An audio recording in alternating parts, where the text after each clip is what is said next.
Dongo, and I'm the Zoomix radio station manager.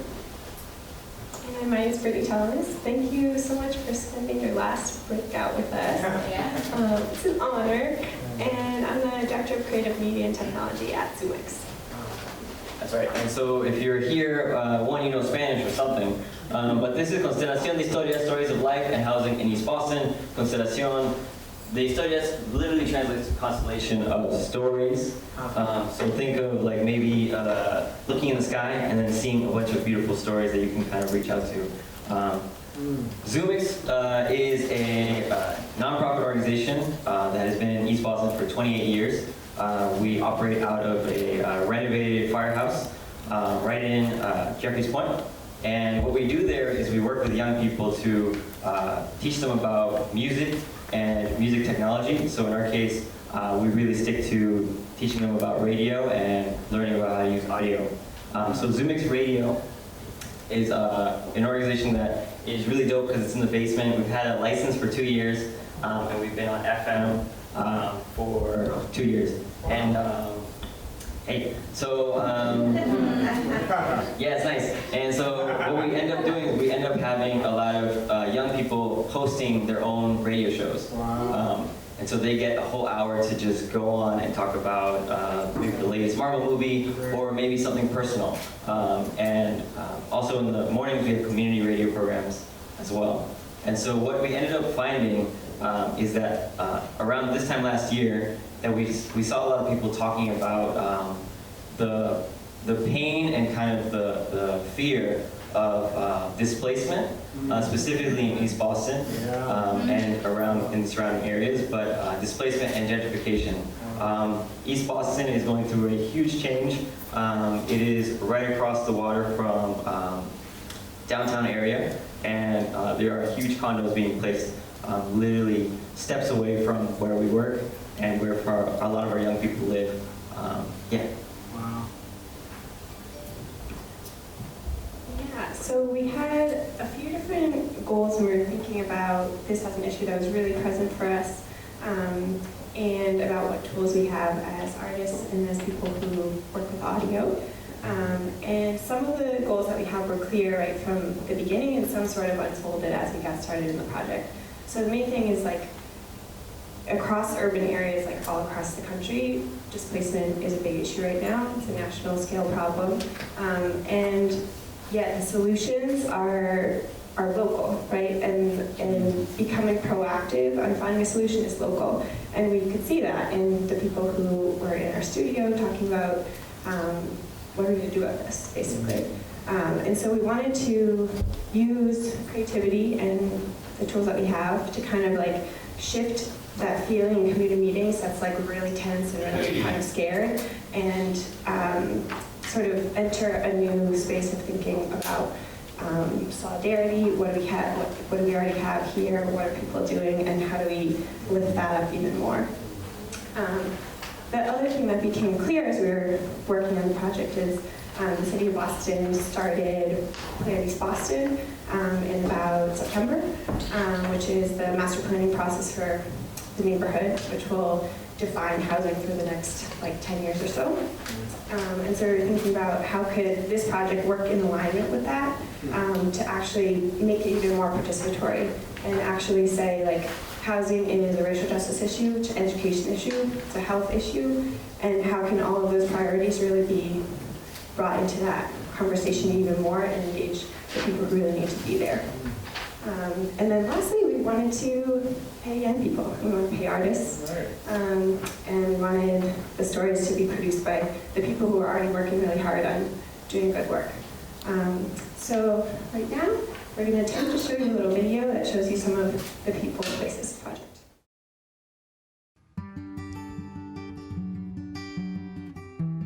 So Constelación de Historias is a community storytelling project and event series about life and housing in East Boston.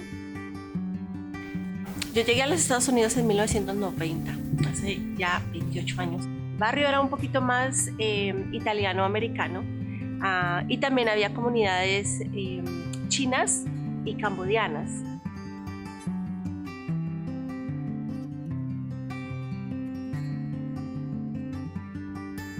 la comunidad latina comenzó a llegar más o menos al final de los 90 en mucho más números, de tanto de Centroamérica como de Sudamérica.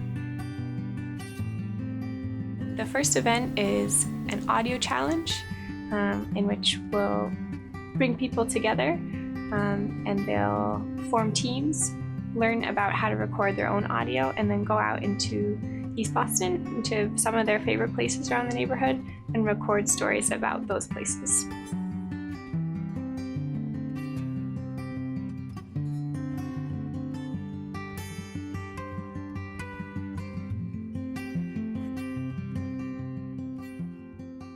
Va uno a la estación del tren, oye hablar en español, la comida es muy de nosotros y ha sido increíble. Hasta hace como unos 4 o 5 años que empezó a cambiar. Well, I'm 14, and so I just finished 8th grade, and the biggest impact that I saw was that my class got smaller because people couldn't stay here anymore. Por lo tanto, pues muchas casas estaban casi destruidas y todo, y ahora pues esas casas las compraron a personas que invierten y han construido edificios y la gente que se está mudando, pues creo que nos ven a nosotros de nuevo como los extraños, aunque hemos vivido aquí todo el tiempo. Like that impacted me a lot because it made me realize like that my spot here is like really small.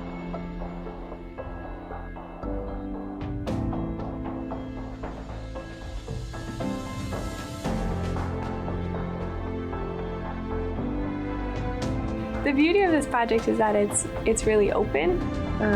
We think and we hear every day here at the radio station that everybody has a story about what makes this place important to them.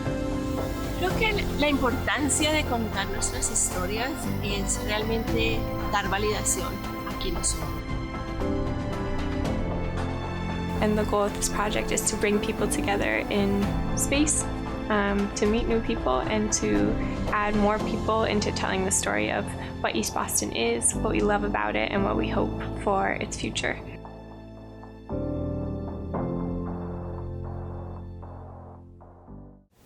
What we're going to take a look at is, if you see the handouts, take them out. They're under your butt or something, and they're really neat. So you'll see on one side is like a bunch of drawings, and that side is a timeline of the project. So what we did is we had 4 live audio events. These are open to the public, free, and people were invited to come and share their stories in all of them, or listen to people sharing their stories. So I'm just going to go through all 4 of them, and it'll be fun. All right, cool. So we have the first one, it's the audio challenge. You heard a little bit about it, but one of the big things with this was that it was the basis of the entire kind of project. We allow people to come and they got to take an audio recorder and go out as a group, hit record as they were going around Jeffrey's Point and talking about really important things that they liked. Maybe they had a great memory here, that, oh, the tamal lady used to sell me tamales here, or maybe they lost a pink flip-flop at the coast. But all those memories were also coupled with going around and seeing like, oh, there's a pit that has not been developed yet, and I'm really scared as to what's going to be in that area. So we captured all those things, and we let people take control of their stories by not having somebody who's kind of a professional journalist getting that story, but it's literally just them talking as a group together. And so the next one is a block party. At Zoomix, we do a lot of music things, and it's super fun to celebrate Zoomix Radio. And here we got to display some of the audio stories that were completed from that first one. So at this event, there's a lot of things going on in music, people running around, getting face paints, it's amazing. But we also had young people who we wanted to pay to help kind of collect more stories. So as people walked around, they were able to listen, put their headphones on and listen to the stories, and at the same time a young person might come up to them and be like, hey, I really want to know what you thought about that. And so they were able to collect that and share it back. So the third one is also just FYI, those things were all made, the map was made by a young person, and the other map. So a lot of the materials were made by young people that we got to pay, so that was pretty neat. The fourth one was, let's let's see if it pops up, but it was a story loft. You'll see it on the end of your thing, story loft, and it's hard. So the story loft is really neat because it was a kind of the culminating event, and what basically people got to do there is kind of share back their experience of like what they got from the project, but also they got to listen to Miss Mota from the Friends for Better East Boston, and hear her story about kind of her experience of living in East D and seeing the changes as it kind of was progressing, and also kind of troubleshooting and thinking about what they wanted to do in the future. Yeah, also underneath all that stuff, all the notes, there's like kind of what we did, like step by step of like, hey, we need to like hire somebody to do the video, we need to think about kind of reaching out to folks or promoting it. So all those are part of kind of making an event happen. Yeah. There were plenty of obstacles, as with any good project. And for us, the big thing was time. So we were really blessed to have the support of the Association for Independence in Radio. Shout out to Tran, who's in the audience. And that was amazing to have that support. And some of our timeline was determined or influenced by that grant cycle.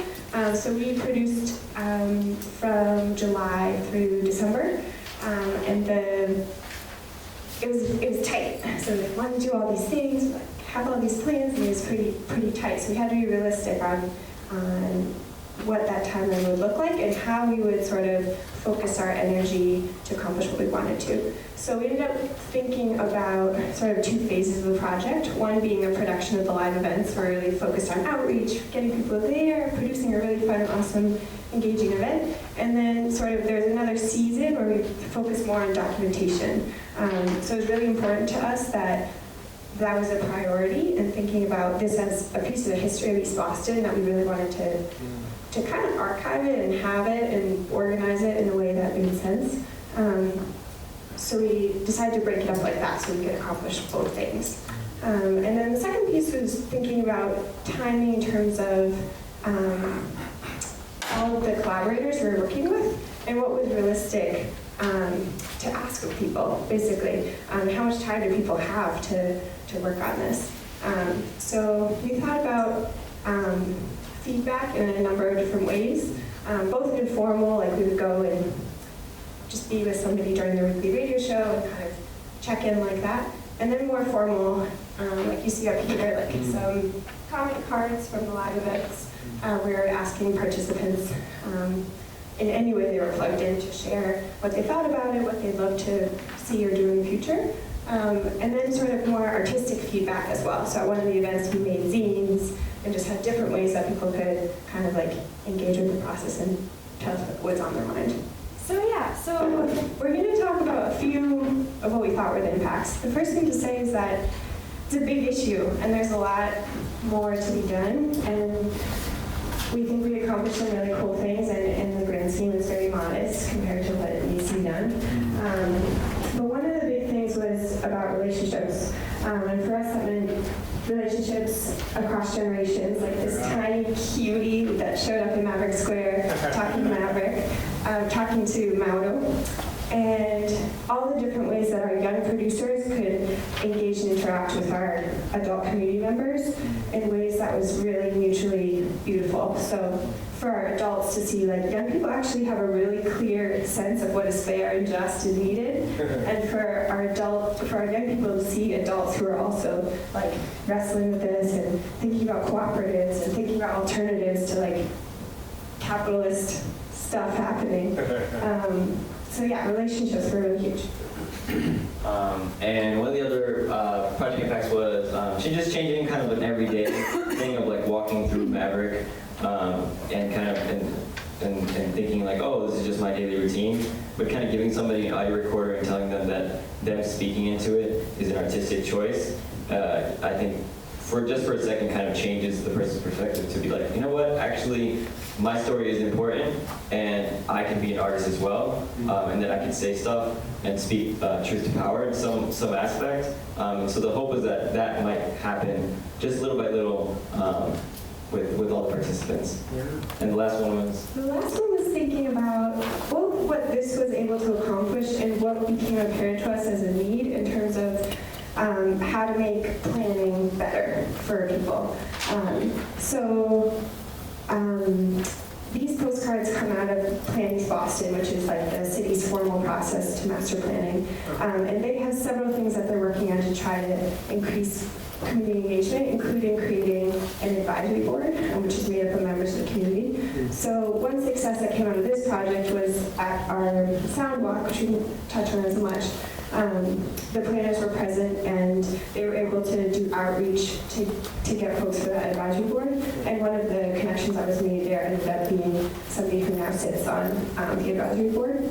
But then we also thought it was really important, and it became even more clear that there were spaces that were designed not by the city where people were thinking about this, and that the priorities of how input was collected and whose priorities were present were more controlled by the community. And so when we're thinking about what level of affordability is appropriate for East Boston, we need to look at the fiscal analysis, but also all the other things, like what is the impact on education when the high school is losing students rapidly, and everything else that is way more than the fiscal analysis. So we want to do more on this. We feel like we got started and something beautiful happened, but there's definitely a lot more to do. So thank you so much for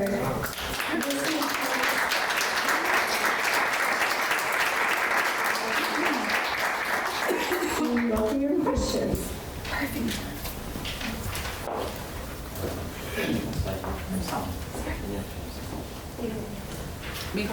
I have a few, but maybe they'll be answered with others' questions. But how were you able to put these out in the public? Did you get like a release form? Did you get permission from individuals to have their stories? It's one thing to collect them, it's another to put them in the public. For sure. Yeah. Yeah.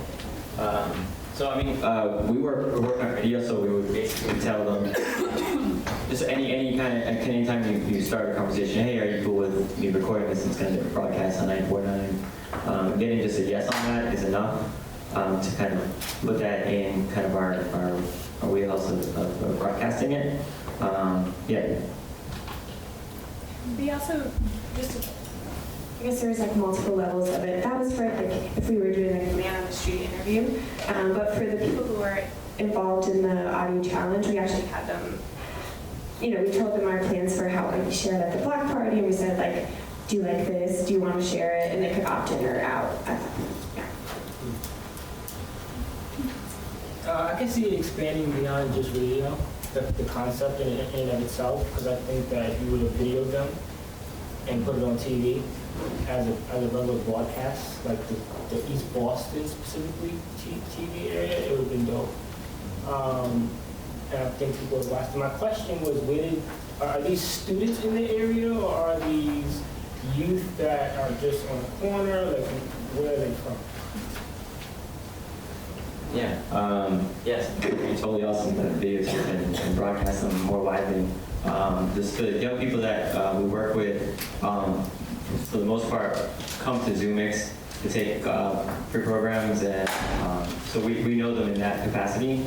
At the same time, they could have been walking around like you saw, like this little girl, she's definitely just running around easy, and so you might get folks when you're walking around that are just willing to participate. That doesn't mean everybody on the street wants to talk to you.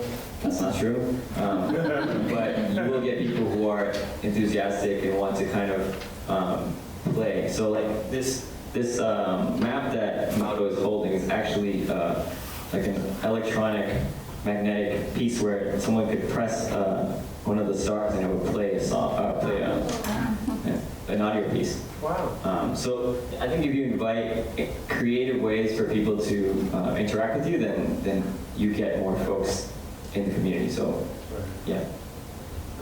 Is this something, I'm not familiar with ZoomX, but is this something you could package and go to another station like that that is run by young people and say, hey, we did this, this is the mechanics of it, because it's such a universal problem across US. I don't know. Yeah, I think it's a really good idea, and I'm kind of in love with like long distance exchanges. It's like audio postcard stuff, and we've done a little bit of that with a program called Yolokali, which is in Pilsen, Chicago, and they're facing some very similar things. So the focus of our project that we did last summer was not specific to this issue, but it was sort of actually. I kind of forgot about that, but the kind of bones of the audio challenge came out of that collaboration that we did with Yolokali. So it was like thinking of a couple broad themes like love or adaptation or what was another one? Like courage, and then going to a particular place that represents that for you. So yeah, I think it's awesome. I'd love to do more of that, yeah. I'm completely inspired by the amount of creative ways that people are doing ways to support housing and making culture. And I'm wondering if there's there's an online platform called the Anti-Eviction Mapping Project, and they're based in the Bay Area. They collect stories from neighborhoods around who are getting displaced, and have an online platform for cultural storytelling. And it might be an interesting way to think about you've got some gorgeous visuals and some amazing stories. We're just thinking of like additional ways that people can be more involved and know what the struggles are. Thank you, yeah. I was just wondering, so I know Zoom's work a bit, but I don't fully know like the suite of your youth programs, and I know, like, I remember Urbano, there was like a Eggleston storytelling project at one point that you might have worked on, or maybe someone else, I'm not sure, but like, was this wrapped into like a semester of like a youth program, or that was like how you engaged the youth in kind of like your educational programming, or was it a little bit more like one-offy? And I just was wondering if you could talk more about that. Yeah, so this specific project was not a class that a young person could take, but we involved a lot of young people who take radio or do radio shows. And radio shows are just an ongoing thing. So we have a lot of young people who kind of just are interested to come in and do that. So it happened through more of kind of a, it's not one-offy, but it's more of like a gathering of the folks and being like, hey, we have this project that we would love to do. And I think you can probably speak a little bit more to that. The only thing I'll add is, so we have two like main things that young people learn in radio work at Zoomix. One's live radio production, and one's more produced storytelling. And we're definitely looking for ways that once young people take sort of like the basic skill building class in audio production, what are ways that they apply those skills and can be paid for that work. So this was sort of like kind of like the advanced way that some of our youth with those skills could plug into something that was really like community engaged and be paid for it. Yeah.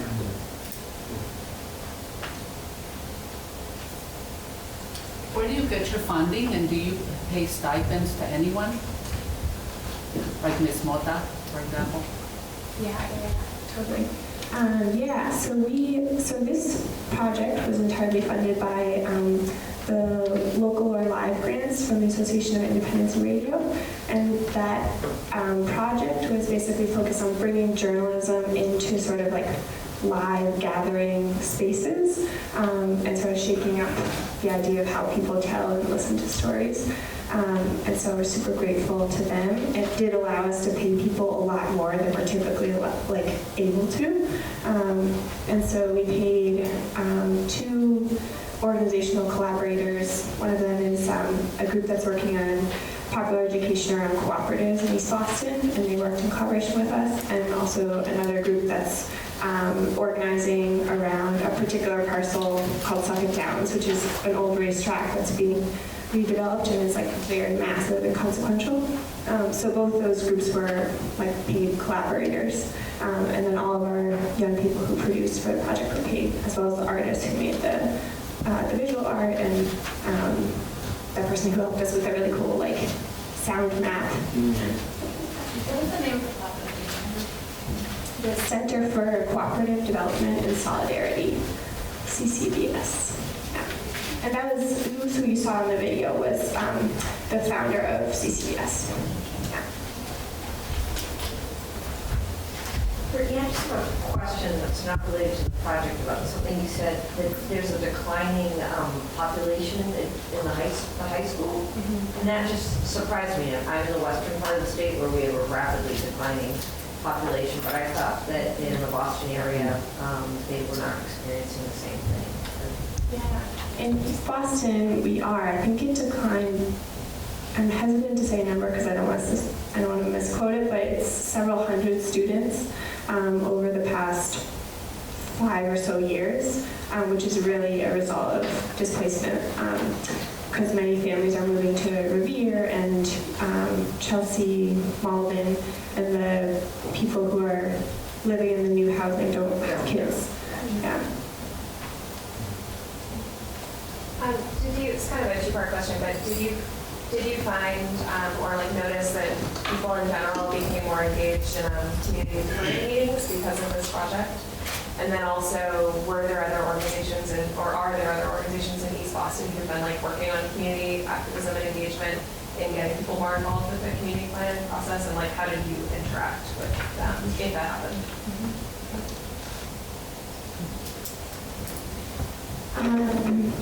Yeah, it's hard. It's really hard, and the reason is because there's like a bazillion meetings like all the time, and so. And part of that is because the master plan process is happening at the same time as the Suffolk Downs process, and they're actually pulled apart because that's a privately owned parcel. So there's like a lot of community meetings. So I would say, I don't know. I think our live events engaged people who definitely weren't going to those community meetings. I don't know if they are now going to those community meetings. I would say probably not.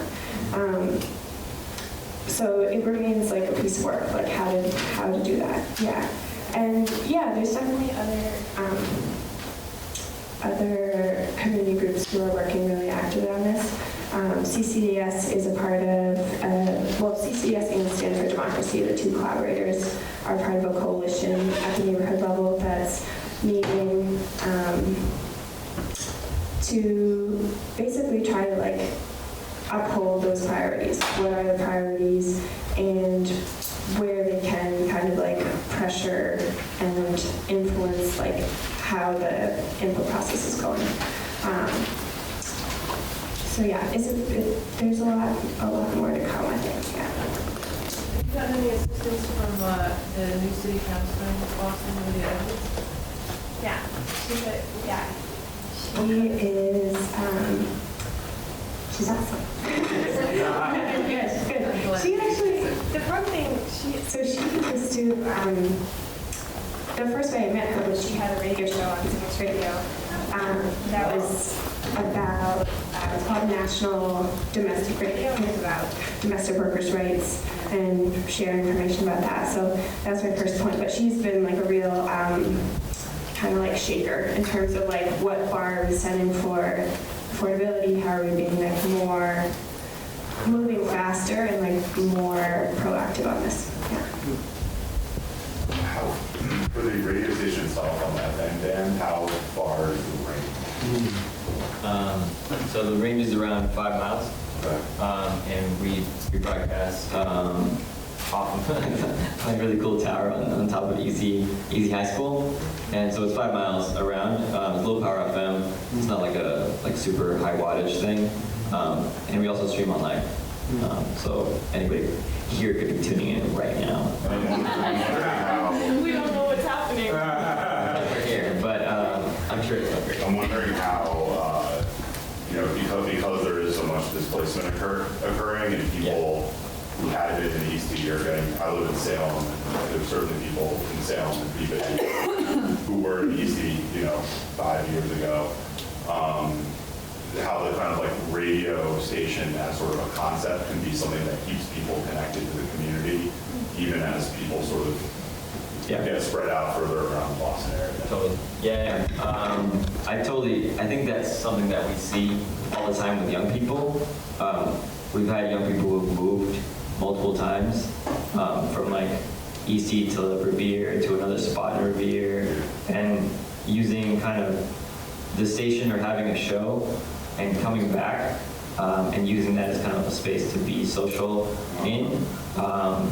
It definitely is a bit of a magnet, since it is a very open station. We would really encourage people to talk and have just really interesting conversations on there.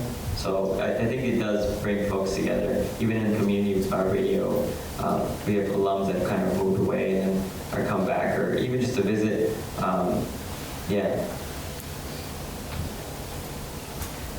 I very much appreciate that language justice is one of your priorities that you listed on your worksheet.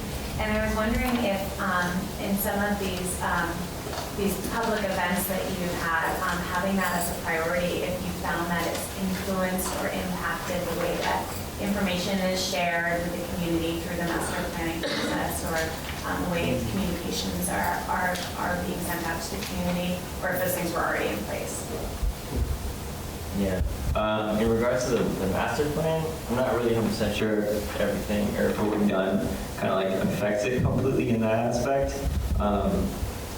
Having the programs themselves in both languages, and I think one of the last event that we did, Story Loft, where somebody was talking, we had a translator there, so if you're in the audience, you could also be listening to what that person's saying and hear it. At the same time, we were also broadcasting that event in Spanish on the radio. So I think we're trying our best to do that.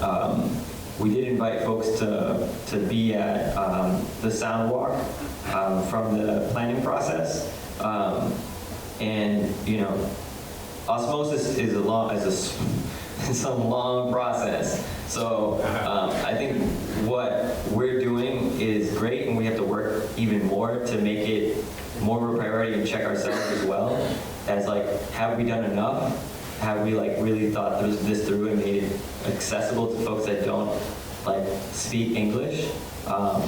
And make them feel like also like this is an accessible event to be at. I'm not really sure that they've done it, but I've definitely heard like, oh yeah, we flyered. I've heard that, like, oh yeah, we flyered in Spanish or something. But like, I think it's a little bit more than just writing down something and passing it to somebody. So there's a lot more steps to having, including an entire community that is, yes, it is putting something in Spanish in written word and giving that to somebody, but it's also maybe realizing that person has a family. And guess what? They're not going to be reading about some planning meeting. They're just going to be like, what is this? Can I take my kids to this? Will there be childcare? Will it be translated when I go up there? So it is a lot more. It's a process, and definitely for us, we're always trying to think about that. I'll just say what I'm trying to be so nice. I think he does a good job in print materials, but in meetings, it's there's not simultaneous interpretation. There's an interpreter who will sometimes sit with the people who need that in a part of the room, and the meetings don't feel very well feeling old. And then where did that come from? It came from a naming contest after the organization was called something else for the first few years, and then there's a contest that was open up to all the young people. And somebody, the story I know of it is that it's reminiscent of music. Zoo makes music, but not really. It's like sort of like Kodak. It's all its own, and it is always last if things are alphabetical. Oh, So it sticks out in kind of like an interesting little way. Yeah. Thank you guys so much.